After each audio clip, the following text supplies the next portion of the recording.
Natural করার জন্য এবং এখান থেকে আপনার স্টুডিওতে রেকর্ড করার মতো সাউন্ড কোয়ালিটি নিয়ে আসার জন্য একটা ইফেক্ট ব্যবহার করতে পারেন, সেটার নাম হচ্ছে ডি রিভার্ব। তো ডি রিভার্বটা আমরা এখানে কি করব, এখান থেকে জাস্ট এখান থেকে ডি রিভার্বটা সার্চ দিব, দেন হচ্ছে এখান থেকে এটাকে সিলেক্ট করব, দেন হচ্ছে ড্র্যাগ করব হচ্ছে অডিও লেয়ারের উপর। আমরা এখানে প্রথমে ব্যবহার করছি ডি নয়েজ, এটাকে আমরা অ্যারো বাটন এখানে ক্লিক করে এটাকে আমরা মিনিমাইজ করতে পারবো, ম্যাক্সিমাইজ করতে পারবো। মিনিমাইজ করে দিচ্ছি এখান থেকে, দেন হচ্ছে এই ডি রিভার্ব থেকে আবার এডিটে আসবো। এখান থেকে আমি এটাকে বিজনেস কমিউনিকেশন কোর্সের একটি মডিউল, একটু এটাকে এখানে কিন্তু কয়েকটা আছে, এখানেও আপনার অপশন আছে হেভি রিভার্ব, লাইট রিভার্ব। আমি জাস্ট এখান থেকে কাস্টম করে নিচ্ছি। আগের ক্লাসে আমরা দেখেছিলাম কমিউনিকেশন ইকুয়েশন নিয়ে, যেখানটাতে এটা যদি বাড়াই সেক্ষেত্রে দেখেন পূর্ণাঙ্গ করতে হলে কোন কোন এলিমেন্ট থাকা দরকার তা নিয়ে আমরা বিস্তারিত আলোচনা করেছিলাম। আজকের সেশনটাতে আমরা মূলত আমি এখান থেকে এটাকে 50 করে দিচ্ছি। আমরা যদি এটা আগে পরে পার্থক্য দেখি, যেখানটাতে এটা ছিল নরমাল, দেন হচ্ছে এটা ডি রিভার্ব ব্যবহার করার পর। ওকে, আমি মুবির চৌধুরী। এখন আমরা যদি এই অডিওটার পিছনে একটা ব্যাকগ্রাউন্ড মিউজিক ব্যবহার করি, ব্যাকগ্রাউন্ড মিউজিকের জন্য আমরা কয়েকটা সোর্সের নাম বলছি অলরেডি। এই মিউজিকটা নিয়ে আসি, নিয়ে আসার পর আমি এখান থেকে প্রজেক্টে আসি, আসার পর আমি এই মিউজিকটা নিচ্ছি। ওকে, এখন দেখেন আমার ভিডিওটা কতটুক, ভিডিওটা তো হচ্ছে এতটুক মাত্র, তাই না? এখন আমার যে মিউজিকটা আছে প্রথমে কি এটা স্টার্টিং এর কিন্তু একটা এখান থেকে মিউজিকের দেখবেন যে আমি মিউজিকের ওয়েব যদি দেখি, এখানে ওয়েবটাই অন্যরকম। আমি মুবির চৌধুরী। স্টার্টিং এ আস্তে করে সাউন্ডটা আস্তে আস্তে বাড়তে থাকবে, লেভেলটা বাড়তে থাকবে। আবার এন্ডিংটাও দেখেন আস্তে আস্তে সাউন্ডটা এন্ডিং এর দিকে আসবে। এখানে যদি আমি প্লে করে দেখি শেষ হয়ে গেল। এটা কিন্তু সাউন্ড এন্ডিং, আপনার যখন একটা ভিডিও শেষ হবে তখন কিন্তু এন্ডিং সাউন্ডটাও থাকতে হবে, আবার একটা ভিডিও যখন শুরু হবে তখনও কিন্তু স্টার্টিং সাউন্ডটাও থাকতে হবে। তার মানে আমার ভিডিও যে এখানে এইটুকু ভিডিও তো আমার ছোট ভিডিও, তো আমার তো এত বড় অডিও দরকার নেই। তখন আমাকে কি করতে হবে, মাঝখান থেকে অডিওটাকে কাটতে হবে। তো কাটার জন্য আমরা এখান থেকে জানি যে আমরা এখান থেকে রেজার টুল দিয়ে ব্যবহার করতে পারি, কাটতে পারি, অথবা আমরা এই লেয়ারটাকে সিলেক্ট করে, এখন কথা হচ্ছে যে আমি যে এই যে অডিওটা কাটব, আমি মুবির চৌধুরী, দেখেন কাটলাম। কাটার আগে এখানে আমার অডিও যে লেভেলটা দেখেন এটা রেডের দিকে চলে যাচ্ছে, অডিও ডিসিবল মিটারটা আমার রেডের দিকে চলে যাচ্ছে। আমি আপাতত এটা একটু নিচে নামাই নিলাম, এইটুকু থাক। দেন আমি এখান থেকে ভিডিওটা, এই অডিওটা আমি এখান থেকে কন্ট্রোল কে প্রেস করে কেটে ফেলি। ওকে, তো এখন আমরা এটাকে অ্যাডজাস্ট করার জন্য এখান থেকে ওয়েবটা দেখব। আমরা এটাকে দরকার পড়ে স্লাইড বাটন দিয়ে এই প্যানেলটাকে বড় করব। বড় করার পর এখান থেকে আমরা অডিও ওয়েবটাকে অ্যাডজাস্ট করব প্রথমে, যে এই পাশের অডিও ওয়েব আর এই পাশের অডিও ওয়েব যাতে অ্যাডজাস্ট হয়। তো সেদিকে খেয়াল রেখে আমরা এখান থেকে দুই পাশ থেকে কেটে এটাকে এখানে নিয়ে আসি, দেন এটাকে এইদিকে নেই, এটাকে এইদিকে নেই। মনে হচ্ছে যে অডিও ওয়েবটা ঠিক আছে। এখন তারপরেও কিন্তু একটা মিউজিকের ট্র্যাক যখন এইটুকু মাঝখানে আমার কাটা হইলো তখন কিন্তু এটা সেম থাকবে এরকম আশা করাটা ভুল। অবশ্যই চেঞ্জ আছে, তাই না? এই যে দেখেন এটার উপরে কিন্তু অডিও ওয়েব আলাদা, এটার উপরে আলাদা। আমরা যদি এখান থেকে প্লে করি, যেখানটাতে একটি কমিউনিকেশন মনে হচ্ছে যে এখানে এসে চেঞ্জ হয়ে গেল, এখানে এসে চেঞ্জ হয়ে গেল। একটি কমিউনিকেশনকে একটা কাটা একটা সাউন্ড একটা কিন্তু চলে আসে, হঠাৎ করে একটা চেঞ্জ হয়ে যাচ্ছে। তো আপনি প্রিমিয়ার প্রো সফটওয়্যার দিয়ে একটা ট্রানজিশন ব্যবহার করতে পারবেন, সেটার নাম আমি এখান থেকে লিখছি, সার্চ অপশন থেকে ইফেক্ট থেকে ক্রসফেড। এই যে ক্রসফেড চলে আসছে। এখান থেকে তিন ধরনের ক্রসফেড আপনি ট্রানজিশন পাবেন, সেটা একটা হচ্ছে কনস্ট্যান্ট গেইন, কনস্ট্যান্ট পাওয়ার, আর একটা হচ্ছে এক্সপোনেনশিয়াল ফেড।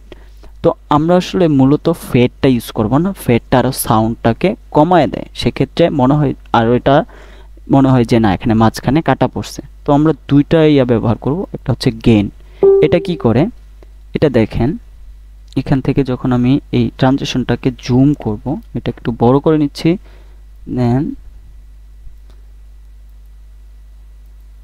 ট্রানজিশনটা একটু বড় করি, এখান থেকে কি দেখাচ্ছে, এটা আস্তে আস্তে সাউন্ডটাকে এই পাশ থেকে এটাকে গেইন করে নিয়ে গেছে, দেখেন সাউন্ডটাকে বাড়াই অ্যাডজাস্ট করে দিছে, মাঝখানে এই পাশের সাউন্ডটাকে টেনে এটার সাথে মিক্স করে দিছে।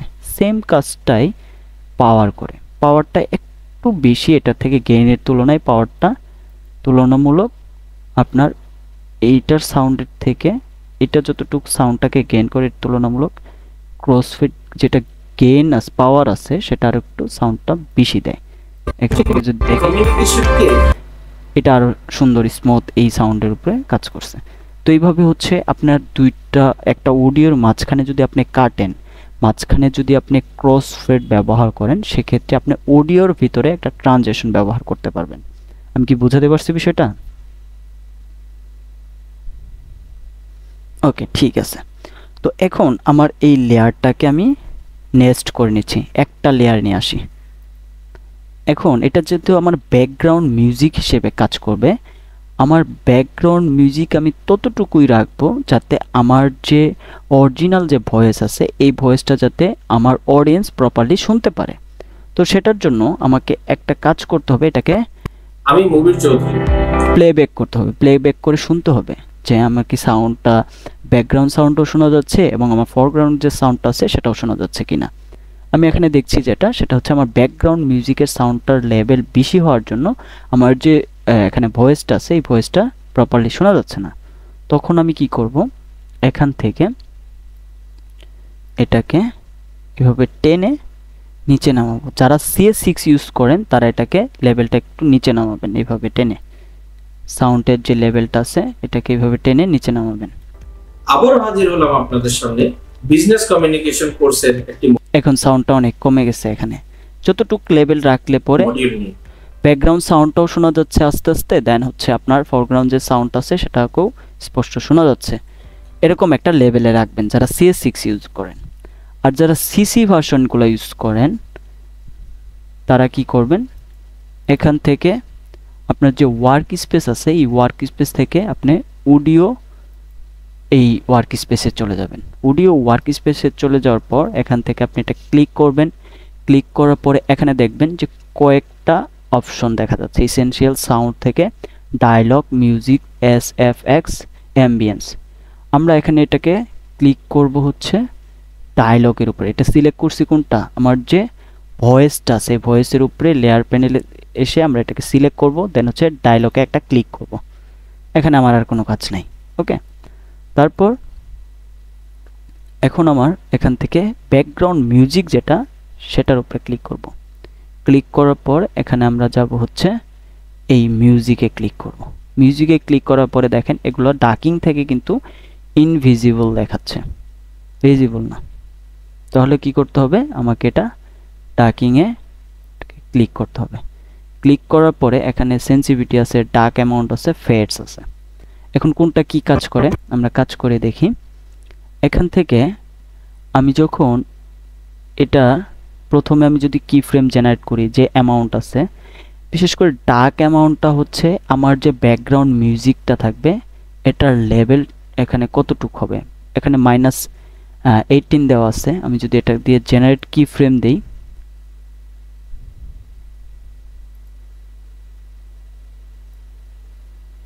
এখন যদি আমি এটা দেখি, আবার হাজির হলাম আপনাদের সামনে বিজনেস কমিউনিকেশন কোর্সের একটি মডিউল নিয়ে।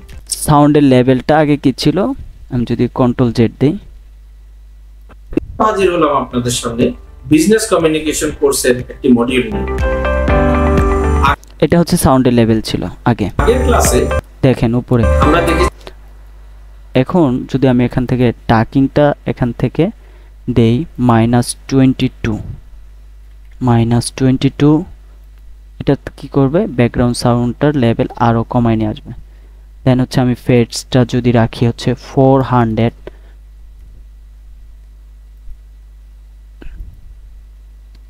400 দেওয়াতে কি হলো, আমার এখানে যেখানে আমি কথা বলছি, কথা বলার পরে আমি যে পজ দিচ্ছি, পজ দেওয়ার পরে এখানে দেখেন কি ফ্রেম জেনারেট করে এখানে অটোমেটিকলি আমার সাউন্ডটা কি ফ্রেম জেনারেট করে বাড়ায় দিছে। দেখেন আপনি কিছু প্রোমো দেখবেন যেগুলোতে যখন কথা বলে তখন ব্যাকগ্রাউন্ড মিউজিকের সাউন্ডটা একদম কম থাকে, আর যখন কথা বলা অফ করে তখন দেখবেন যে অটোমেটিকলি সাউন্ডটা বেড়ে যায়। এগুলো কিন্তু হচ্ছে অডিও ডাকিং এর মাধ্যমে করা হয়। আমি যদি এখান থেকে সেন্সিটিভিটি যেটা আছে আমি এখান থেকে এটাকে 4 করে দিচ্ছি। 4 করে দেওয়াতে কি হয়েছে, এখানে দেখেন 4টা কিন্তু জায়গায় আমাকে এইভাবে দিয়ে দিছে। আমার এখানে দেখেন সেন্সিটিভিটিটা যেখানে একটু কম সময়, এখানে যখনই পজ দিচ্ছে তখনই কিন্তু আমার এখানে সেন্সিটিভিটি থেকে ধরে নিচ্ছে যে এই জায়গায় পজ দিচ্ছে, এই জায়গায় সাউন্ডটা বাড়ায় দিতে হবে। আবার হাজির হলাম আপনাদের সামনে বিজনেস কমিউনিকেশন কোর্সের একটি মডিউল নিয়ে। এই জায়গায় ধরে ফেলছে, আলোচনা করেছিলাম। আজকের সেশনটা ওকে, এইভাবে হচ্ছে আপনি একটা অডিওকে ডাকিং করতে পারবেন।